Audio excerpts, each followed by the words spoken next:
bagimu lebih cepat. Dan jangan lupa, jika hari ini hari Senin, ayo kita belajar agar kita bisa jadi pintar. Let's go, kita.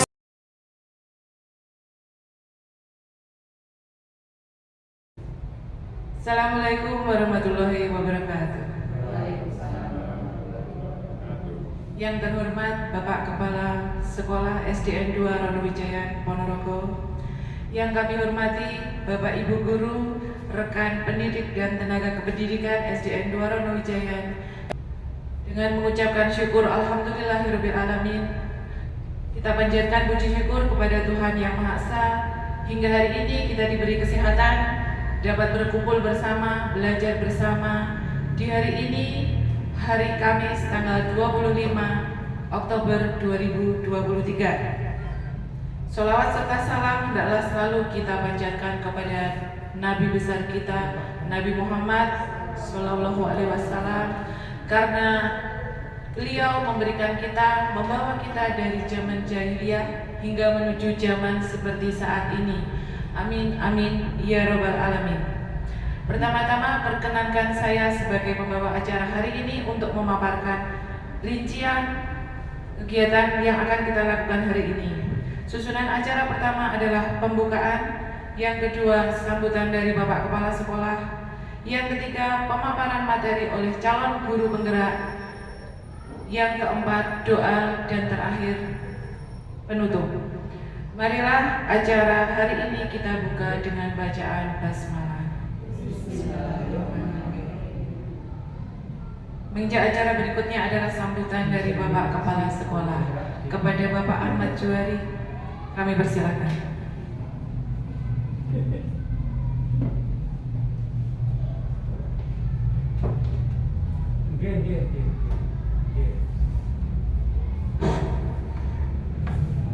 Bismillahirrahmanirrahim.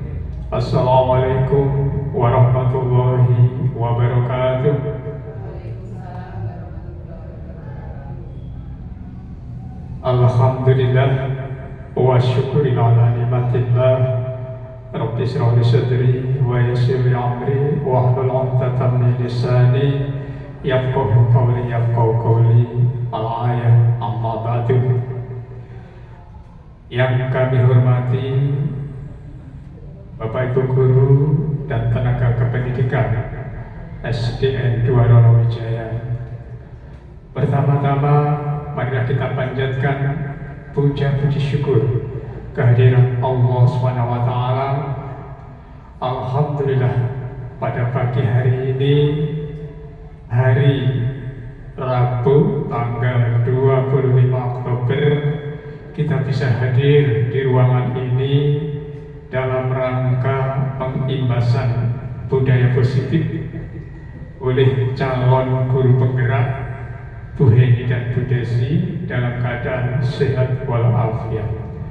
Untuk itu, sebagai rasa syukur kita kepada Allah SWT, marilah kita ikrarkan dengan kalimat thayyibah hamdalah alhamdulillahirabbil alamin. Salawat salam semoga tetap dilimpahkan kepada beliau, junjungan kita, panutan kita, Nabi akhirul zaman, Nabi Muhammad Sallallahu Alaihi Wasallam. Insyaallah dengan itbaq sunnah-sunnahnya kelak di yaumil qiyamah kita semuanya akan mendapatkan syafaatul uthmah. Allahumma amin. Selanjutnya ucapan terima kasih kami haturkan kepada pembagi acara yang telah memberikan waktu kepada kami untuk memberikan kata sambutan sepatah dua patah kata di hadapan Bapak Ibu Guru dan calon guru penggerak berkaitan dengan budaya positif. Bapak Ibu yang kami hormati, kami ucapkan selamat kepada Bu Heni dan Bu Desi yang sampai hari ini terus eksis sebagai calon guru penggerak. Mudah-mudahan penghibasan pada hari ini berjalan dengan baik dan membawa manfaat kepada Bapak Ibu guru semuanya dan khususnya kepada anak-anak terkait budaya positif. Insya Allah sekali lagi kami berdoa dan berharap ke depannya sekolah kita dengan adanya calon guru penggerak ini betul-betul mendapatkan manfaat yang luar biasa, dan budaya positif yang ada di sekolah kita betul-betul bisa diterapkan dengan baik, yang akhirnya anak-anak terbiasa melakukan hal-hal yang baik dan positif. Saya kira tidak banyak apa yang kami sampaikan. Sekali lagi mudah-mudahan pengibasan ini nanti berjalan dengan baik dan berjalan dengan lancar sampai selesai. Terima kasih atas waktu dan terima kasih kepada semuanya. Kurang lebihnya mohon maaf. Wassalamualaikum warahmatullahi wabarakatuh.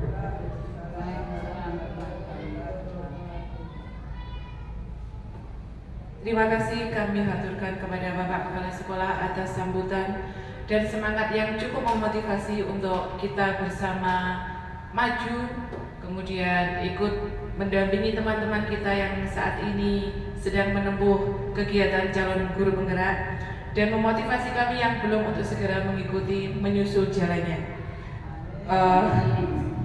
Amin. Bapak Ibu, mohon maaf karena kebetulan Bapak Kepala Sekolah akan ada kegiatan di luar sekolah.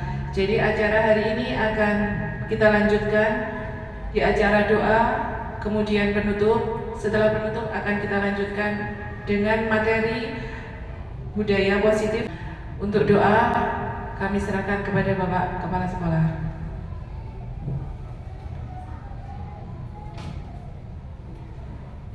Terima kasih atas waktunya. Marilah acara pengibasan budaya positif ini kita akhiri dengan doa. A'udzubillahi minasyaitonirrajim. Bismillahirrahmanirrahim. Allahumma sholli ala Muhammad wa ala ali sayyidina Muhammad. Alhamdulillahi rabbil alamin. Hamdan na'imin, hamdan syakirin, hamdan yafi ni'amah wa yukafi mazidah. Ya Rabbana lakal hamdu kama yanbaghi li jalali wajhikal karim wa 'azimi sultanik. Allahumma ghfir lana dzunubana wa li walidayna warhamhuma kama rabbayana shighara. Allahumma arinal haqqa haqqan warzuqna ittiba'ahu wa arinal batila batilan warzuqna ijtinabah. Allahumma inna nas'aluka ridhaka wal jannah wa na'udzubika min sakhatika wan nar wa nas'aluka imanan da'iman wa qalban khashi'an wa 'ilman nafi'an wa yaqinan shadiqan wa rizqan halalan thayyiban barakan wa shifaan min kulli da'in. Ya Allah ya Arhamar Rahimin. Rabbana atina fid dunya hasanah wa fil akhirati hasanah wa qina adzaban nar. Walhamdulillahi rabbil alamin.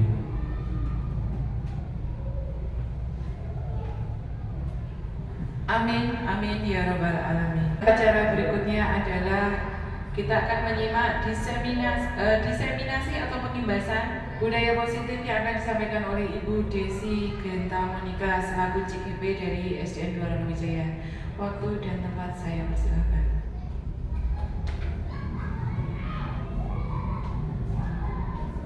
Assalamualaikum warahmatullahi wabarakatuh. Terima kasih saya ucapkan kepada Bapak Ibu guru yang telah meluangkan waktunya untuk hadir di ruangan ini dalam rangka pengibasan atau diseminasi modul 1.4 budaya positif yang akan dilakukan di kelas dan di lingkungan sekolah SDN 2 Ronowijaya. Yang pertama, apa itu budaya positif? Budaya positif adalah perwujudan nilai-nilai atau keyakinan universal yang diterapkan di sekolah, di mana budaya positif ini diyakini mampu menciptakan kolaborasi semua warga yang ada di sekolah dengan orang tua siswa. Bila budaya positif ini kita lakukan dengan sungguh-sungguh, maka akan memunculkan nilai-nilai positif yang dimiliki oleh murid. Selain itu, akan mengembangkan pribadi-pribadi yang berkualitas dan berkarakter baik sesuai dengan profil pelajar Pancasila. Di dalam budaya positif ini terdapat konsep dasar. Apa saja konsep dasar itu? Ada 7 konsep dasar. Yang pertama, perubahan paradigma. Yang kedua, disiplin positif. Yang ketiga, perilaku manusia. Yang keempat, kebutuhan dasar manusia. 5, posisi kontrol. 6, keyakinan kelas. Dan 7, segitiga restitusi.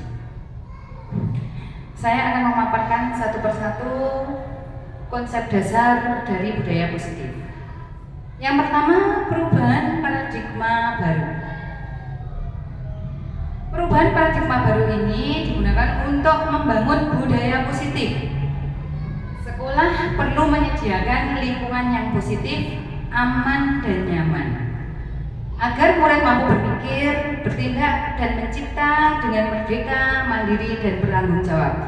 Jadi begini Bapak Ibu, kalau lingkungan sekolah kita itu sudah aman dan nyaman, anak-anak pasti akan merasa nyaman belajar di sekolah. Anak-anak akan merasa betah di sekolah. Tidak akan ada lagi pertanyaan yang muncul, Bu nanti pulang jam berapa? Itu tidak akan terjadi lagi. Ada syaratnya tadi, yaitu lingkungan positif, aman dan nyaman harus kita ciptakan di sekolah kita SDN 2 Ronowijaya. Yang kedua, biasanya disiplin ini dikaitkan dengan kontrol. Dalam hal ini kontrol guru dalam menghadapi murid. Selanjutnya, konsep yang kedua adalah disiplin positif. Nah, biasanya kata disiplin itu erat kaitannya dengan kata-kata patuh. Lah disiplin kui biasanya patuh manut. Nah, mari kita lihat. Makna disiplin cenderung diartikan sesuatu yang dilakukan seseorang kepada orang lain untuk mendapat kepatuhan. Kecenderungan tersebut haruslah kita ubah. Kita tidak boleh seperti itu. Kita sebagai guru harus menciptakan murid-murid yang mempunyai disiplin diri yang berasal dari diri mereka sendiri. Anak dapat berperilaku sesuai dengan nilai-nilai kebajikan yang ada.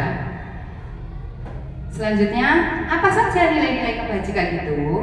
Nah, nilai kebajikan sendiri artinya adalah sifat-sifat positif yang merupakan sebuah tujuan yang ingin dicapai setiap individu. Nilai-nilai kebajikan yang ingin kita capai di sekolah kita itu sudah dikenal dengan profil pelajar Pancasila, di mana profil pelajar Pancasila ini mengandung 6 unsur atau 6 elemen.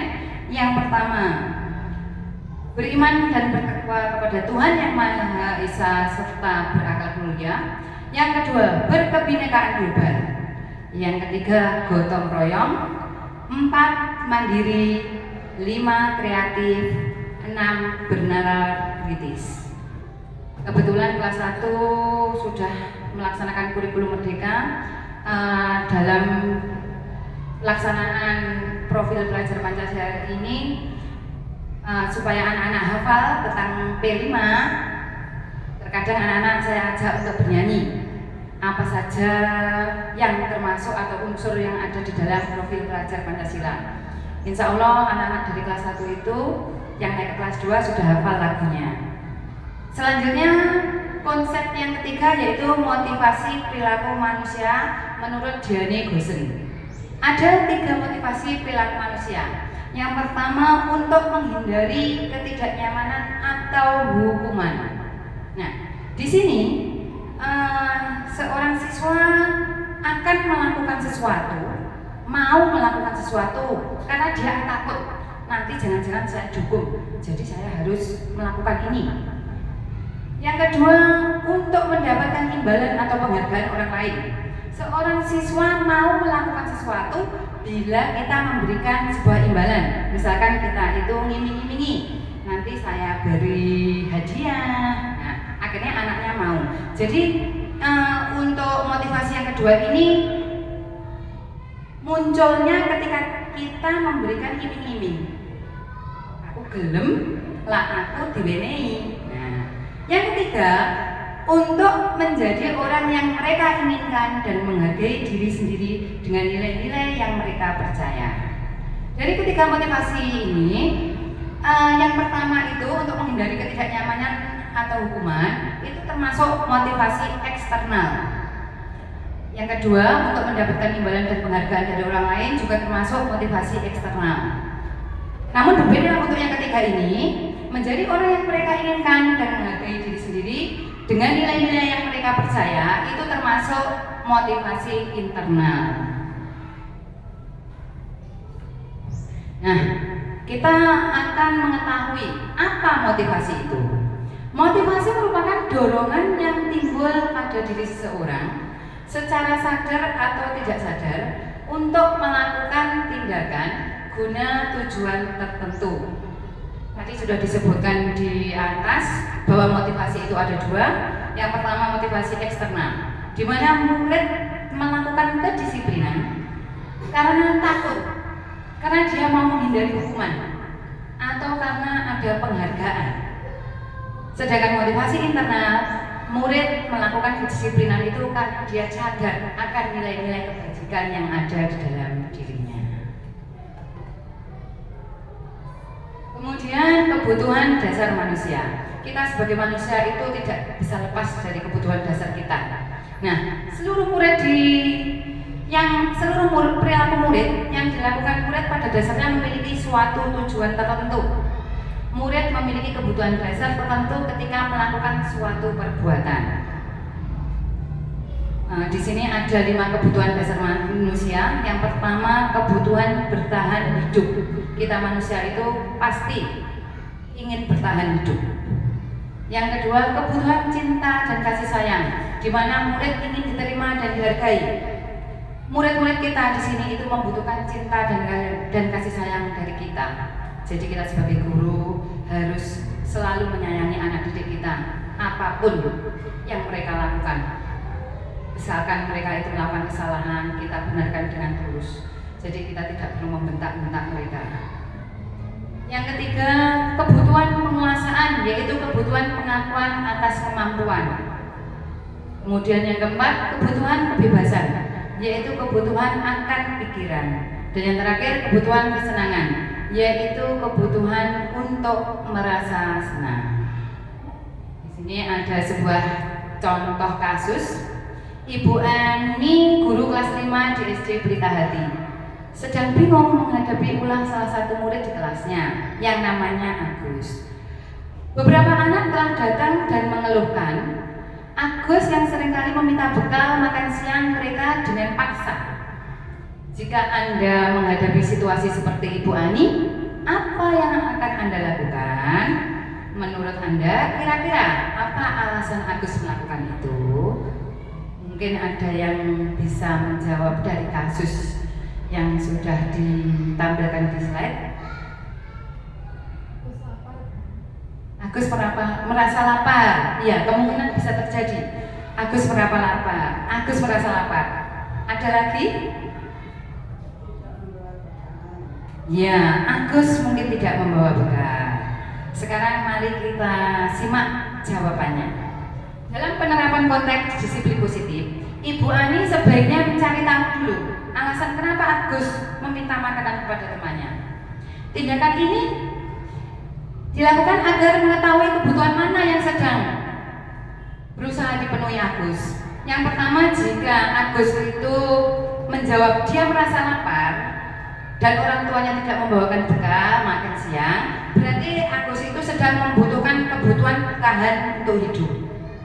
Yang kedua, bila jawaban Agus karena ia senang temannya jadi memperhatikan dia, kebutuhannya adalah rasa cinta dan kasih sayang.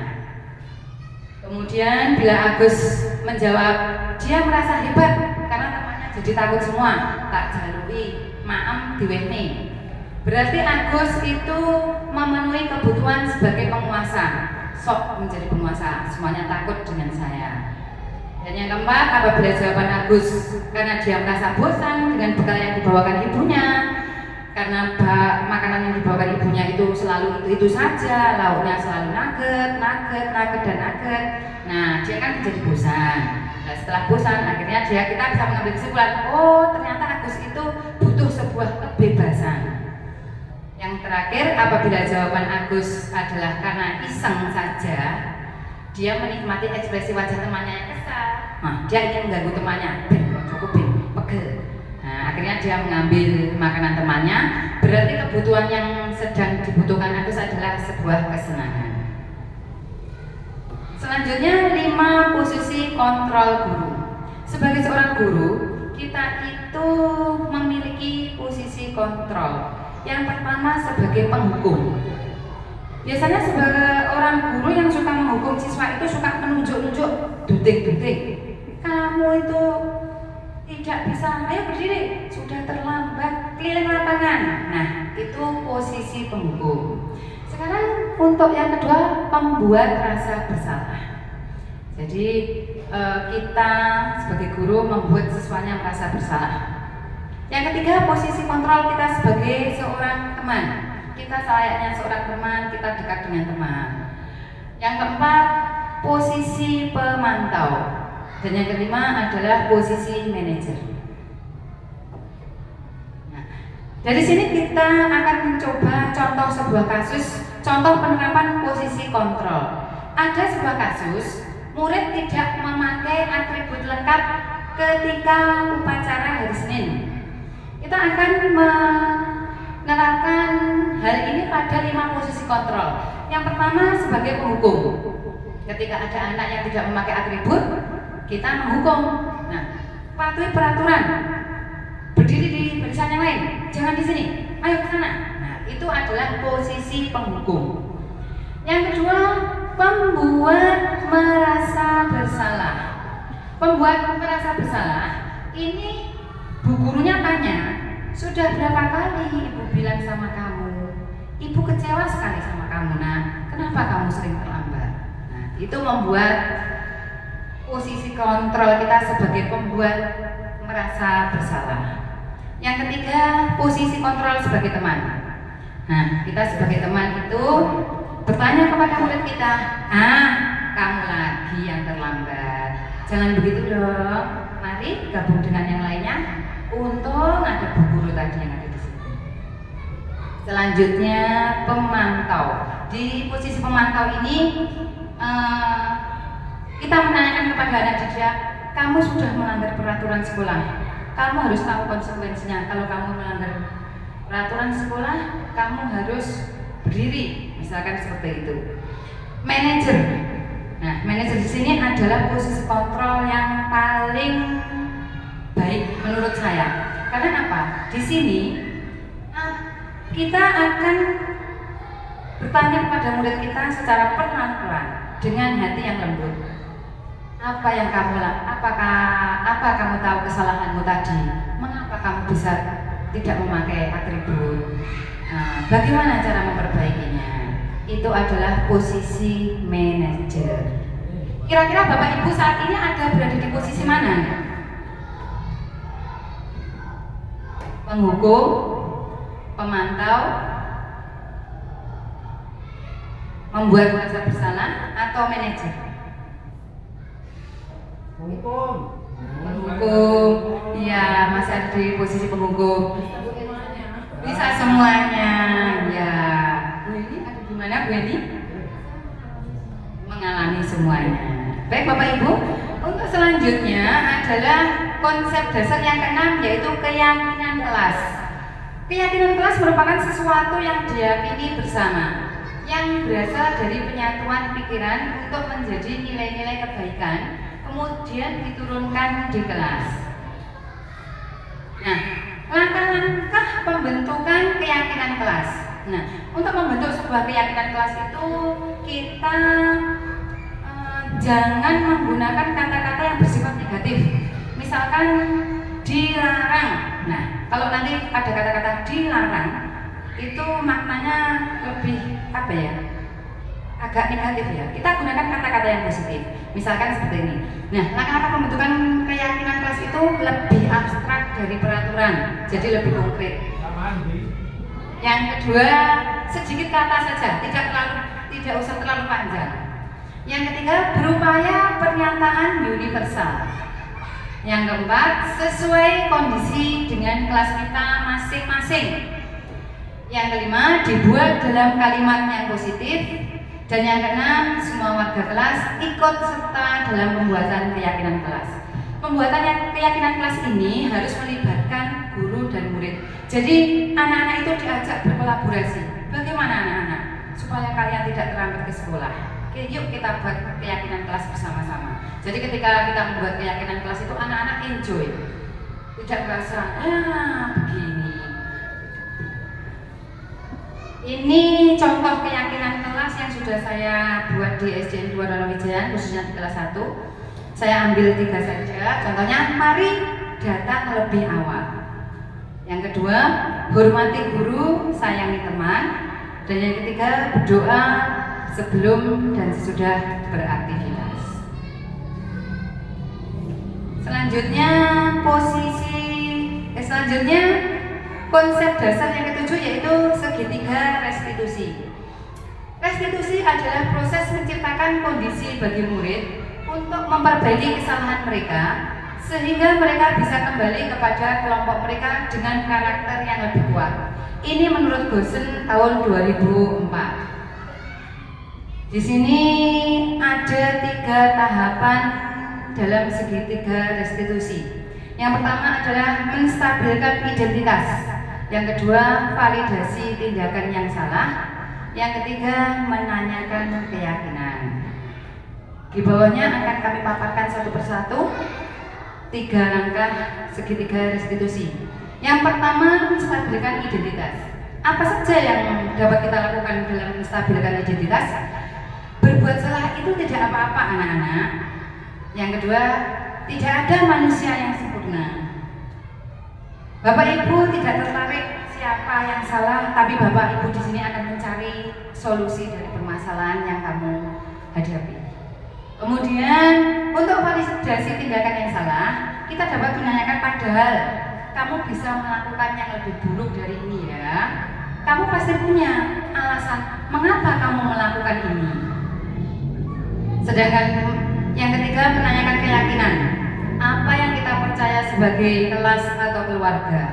Apa nilai-nilai umum yang telah kita sepakati? Apa keyakinan kelas yang kita sepakati? Itu sebagai menanyakan keyakinan kepada murid kita. Nah, di sini ada perbedaan. Misalkan ada sebuah kasus, murid datang terlambat ke sekolah. Kita lihat perbedaannya antara hukuman, konsekuensi, dan restitusi. Hukuman itu murid disuruh berdiri di depan kelas. Kalau ada yang muridnya terlambat, Bu, maaf saya terlambat. Ya sudah, kamu terlambat, ayo berdiri di depan kelas. Nah, itu sebagai hukuman. Guru marah-marah ke murid, sudah siang, baru datang, kamu kemana? Bangkong. Yang ketiga, murid disuruh menulis, saya tidak akan terlambat lagi sebanyak 100 kali. Yang kedua, konsekuensi. Kalau konsekuensi seperti ini Bapak Ibu, guru memberikan konsekuensi berada di dalam kelas selama jam istirahat berlangsung karena siswa tadi sudah datang terlambat. Guru tegas dan murid menghormati peraturan. Sedangkan yang ketiga, restitusi. Guru menanyai keyakinan kelas yang telah disepakati dan membantu menyelesaikan masalah.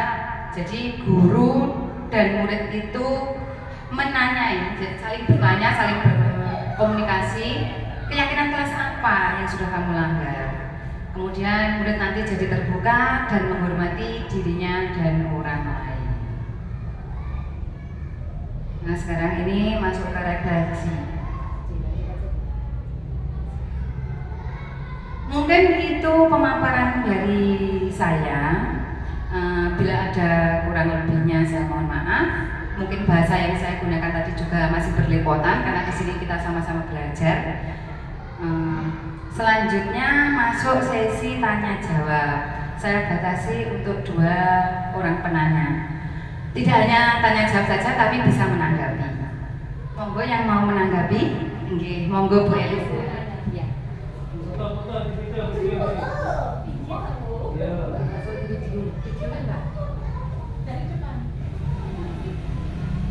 Terima kasih atas waktunya Bu Desi. Alhamdulillah materinya sangat luar biasa ya, sangat bermanfaat untuk kita semua, terutama kita sebagai pendidik ya, karena itu bisa kita terapkan di kelas kita untuk menghadapi anak didik kita.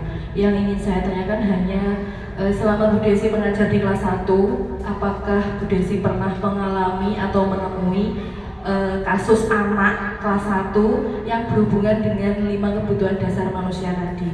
Jika ada, mohon diceritakan kasusnya seperti apa, lalu Bu Desi menghadapinya atau mencari solusinya bagaimana, seperti itu. Terima kasih. Terima kasih Bu Elisa, pertanyaan yang sangat luar biasa. Kebetulan saya mengajar di kelas 1, banyak sekali permasalahan yang saya hadapi selama di kelas 1, karena kebetulan anak-anak juga masih dalam transisi dari TK ke SD. Berdasarkan 5 kebutuhan dasar manusia tadi, kasus yang pernah saya jumpai itu murid saya bukan tidak tapi mengantar bekal, ya sama seperti tadi yang sudah saya contohkan. Ibunya itu terlambat mengantar bekal ke sekolah, sedangkan jam makan itu sudah waktunya setengah 12 lebih 5 menit, anak-anak sudah selesai pembelajaran. Kemudian anak-anak yang lain berkemas-kemas mengeluarkan bekalnya sendiri-sendiri. Nah, ada salah satu siswa, dia merasa cemas, bekalku kok belum diantar. Dia merasa cemas, keluar masuk ke dalam kelas. Akhirnya saya tanya, kenapa? Saya belum bawa bekal Bu, saya belum diantar bekalnya. Nah, dari situ, itu merupakan kasusnya tidak diantar makan. Yang saya lakukan itu begini. Nah, begini yo, kamu sambil menunggu bekal yang diantar oleh orang tua, kita itu sedikit memberikan pengertian kepada anak-anak yang lain. Anak-anak, kita tunggu dulu sampai temanmu diantar bekalnya.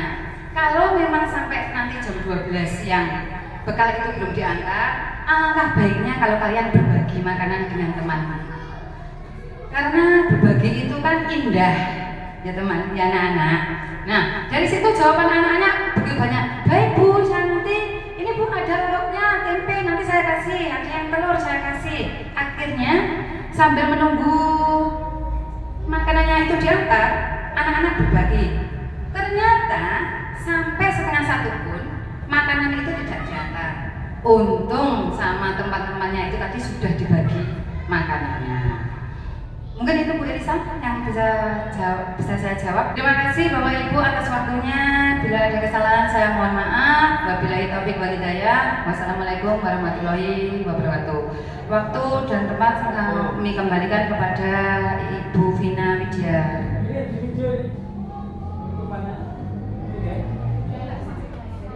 Baiklah Bapak Ibu semua, marilah kita beri tepuk tangan, aplaus yang meriah kepada calon guru penggerak kita hari ini.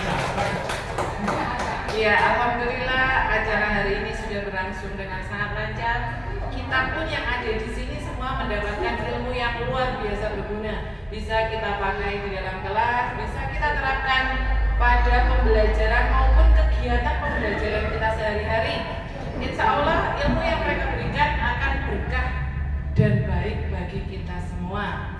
Karena waktu juga sudah menunjukkan waktu yang sangat siang ya Bapak Ibu, sudah lapar, sudah haus. Ada baiknya setelah ini kita beristirahat, kemudian saling berbincang untuk merefleksikan apa yang sudah kita lakukan di kelas. Apakah sudah ada yang masuk dari ilmunya Bu para CGB kita hari ini? Jika sudah ada, alhamdulillah. Jika belum, mereka bersedia untuk diserap ilmunya, untuk diajak berkolaborasi bersama-sama. Sebelum kita selesaikan acara hari ini, marilah kita bersama mengucapkan bacaan alhamdulillah karena sudah lancar ya hari ini. Alhamdulillahirrahmanirrahim. Akhirul kata, jika ada salah kata yang saya ucapkan atau saya kurang berkenan dalam memandu acara hari ini, saya mohon maaf. Assalamualaikum warahmatullahi wabarakatuh.